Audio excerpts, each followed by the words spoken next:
윤건영 의원님 질의해 주십시오.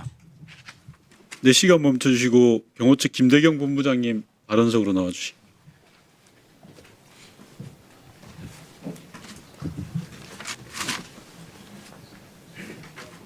예, 구로울의 윤건영입니다. 애초 김성훈 차장에게 질의할 내용인데 오늘 불출석해서 본부장님께 확인하겠습니다. 제게 들어온 제보에 따르면 김성훈 차장 지시에 의해서 윤석열 대통령이 파란색 호송 차량으로 이동하지 않고 뒤에 캐딜락 차량에 탑승해서 이동하고 있다라는 제보가 있습니다. 즉 호송차가 아니라 경호차 안으로 경호차를 이동한다라는 겁니다. 혹시 알고 계십니까? 죄송합니다. 제 소관 업무가 아니라. 예, 소관 업무 아닌가 압니다. 그래서 모두에 말씀드린 거고요. 예. 만약에 호송차가 아니라 경호차를 이용한다면 자유롭게 통화하고 지시도 할 수 있고 증거도 인멸할 수 있습니다. 따라서 만약 이게 사실이라면 너무나 충격적입니다. 확인해서 우리 국조특위에 보고해 주시기 바라고요. 본부장님께 질의하겠습니다. 오전에 집무실 사우나 설치 관련해서 답변을 제대로 못 하셨어요. 그런데 관리본부가 알 수밖에 없습니다. 왜냐하면 관리본부 자산인 통신장비가 설치되어 있기 때문입니다. 본부장님 답변하실 수 있겠습니까? 저희 시설 관련돼서는 보안 사항이라서 좀 답변 말씀드리면. 못 하겠습니까? 예. 본부장님, 경호처가 예. 윤석열 대통령만 바라보다가 사병화되었다는 비난을 받았습니다. 국민을 바라보셔야 됩니다. 들어가십시오. 네. 시간 멈춰주시고. 대검 차장님께 질의하겠습니다. 범죄 피해자를 검거했다라면 제일 먼저 하는 게 휴대폰 압수죠. 대략 그렇지 않습니까? 예, 보통은 그렇습니다. 예. 그러면 PPT 보시면 12월 8일 날 검찰이 김용현 전 장관 휴대폰을 압수했을 때 그건 깡통폰이었죠. 안에 내용이 거의 없는 유심 칩을 여러 번 바꿨던 폰 아닙니까? 위원님, 저희가 12월 8일일 때는 네. 이어폰이라는 걸 아니, 그 제가 묻는 말에 답변하시면 알지도 그러니까요. 못했을 때입니다. 김용현 전 장관이 들고 왔던 핸드폰은 소위 말하는 깡통폰이었던 거지 않습니까? 제 묻는 말에 그러니까 본인이 휴대하고 있는 휴대폰을 저희가 압수한 걸로 알고 있습니다. 예, 그 이후에 비아폰이 논란이 되고 있고 비아폰이 비상계엄의 블랙박스라는 게 확인되고 있고 오늘 경호처에서 김용현의 비아폰이 봉인되어서 경호처에 보관하고 있다. 그러면 검찰은 어떻게 해야 됩니까? 그 비아폰을 확보해야죠. 맞습니까? 아닙니까? 제가 이제 정확하게 누구 비아폰이 압수됐는지 기억을 못하지만 상당 부분 김용현의 비아폰이 지금 압수도 잠시만요. 김용현 네. 전 장관의 비아폰이 경호처에 있다고 오전에 진술이 나왔잖아요. 앞서 진술 못 들었습니까? 경호처 담당 경호관 이야기했잖아요. 저는 그 제 것만 챙기지 뭐 남의 거. 자, 그럼 다시 확인할게요. 남의 질문도 좀 들어보십시오. 왜냐하면 다 관련돼 있으니까요. 김용현 전 장관이 사용하던 비아폰이 12월 12일 또는 13일에 경호처로 반납됐다는 겁니다. 지금 봉인돼 있어서 경호처가 가지고 있다는 겁니다. 이거 확보해야 되겠죠? 검토해 보겠습니다. 검토하는 게 아니라 당장 확보해야죠. 지금 2달이 넘어가잖아요. 아니 본인 이란의 주요 종사자의 핸드폰이 지금 어떻게 사라질지도 모르는 상황이면 누구보다도 먼저 나서서 확보해야 되는 거 아닙니까? 다음 PPT 봐주십시오.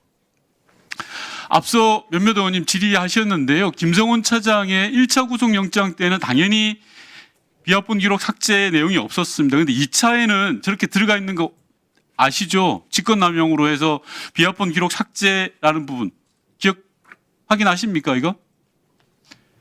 경찰의 구속영장 2차 구속영장에는 예. 그렇죠? 예. 자 그러면 제가 여쭤볼게요.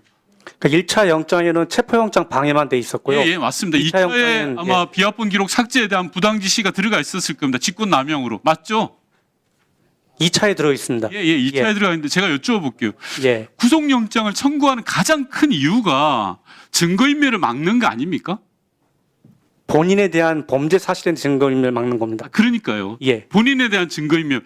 그런데 본인의 범죄에 대한 증거인멸입니다. 예, 맞습니다. 그러면 지금 김성훈 차장한테 우리가 내란죄를 적용하는 게 맞습니까? 아니잖아요. 그죠? 지금 대검 차장님 말씀은 내란죄를 해야 되기 때문에 직권남용이 안 된다. 아니면 별도의 영장 내용을 기재하라 이런 건데 그 말이 안 됩니다. 다음 PPT 보시면요. 구속영장 청구위원은 증거인멸 우려가 핵심입니다. 아니 제가 다시 또 여쭤볼게요. 차장님 3번이나 구속영장이 기각된 사례가 흔합니까? 검찰로부터 기각된 사례가?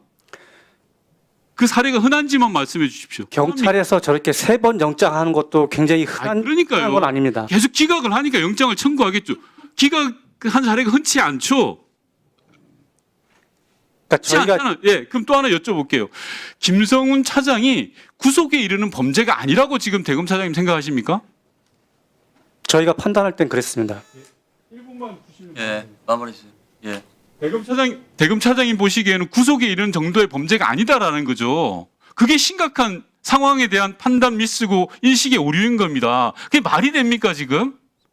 자, 그 부분 따로 따지기로 하고 마지막 다음 PPT요.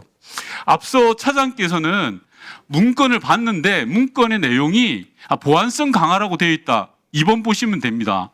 문건에 보안성 강화라고 적혀 있거든요. 네? 예. 그 내용은 김성훈의 주장이에요. 관계자 모두는 증거인멸이라고 검찰에 가서 진술했잖아요. 그죠? 문건에 보안성 강화로 돼 있지 않나요? 제가 여쭤보는 대로 말씀드릴게요. 문건의 제목만 보안성 강화이지 관계자들은 증거인멸을 지시했다라고 진술했잖아요. 안 했습니까? 제 말이 거짓입니까? 일부 진술한 건 맞는 것 같습니다. 그러니까요. 네. 진술이 있는데 증거인멸 진술이 있는데 왜 영장을 기각하냐라는 거죠. 지나가는 국민들이 이걸 상식적으로 이해하겠습니까? 그것도 3번씩이나요? 의원님, 증거인멸로 지금 구속하는 게 아니고 아니 이게 보안폰 삭제. 범죄가 안 된다고 생각하는 것 자체가 저는 이해가 안 됩니다. 위원장 대답해도 되나? 네. 예. 하십시오. 예. 그 위원님 그 보안 그 비아폰 그 삭제 지시가 그게 범죄가 아니고 그거로 인해서 직권남용이 되냐 안 되냐 하거든요. 직권남용은 아까도 말씀드렸듯이 목적성, 그 상당성, 그다음에 이제 책임 여러 가지를 고려해서 성립하는 건데 단순히 그게 뭐 삭제 지시했다였고 바로 그 직권남용이 성립되는 건 아닙니다. 대검 차장님만 그렇게 보시고요. 지나가는 국민 모두는 그렇게 생각 안 할 겁니다. 저희가 이제 기록을 전체를 보고 판단해서 그 수사검사가 그렇게 결정을 한 겁니다. 대검이 이상하게 판단하시는 거예요.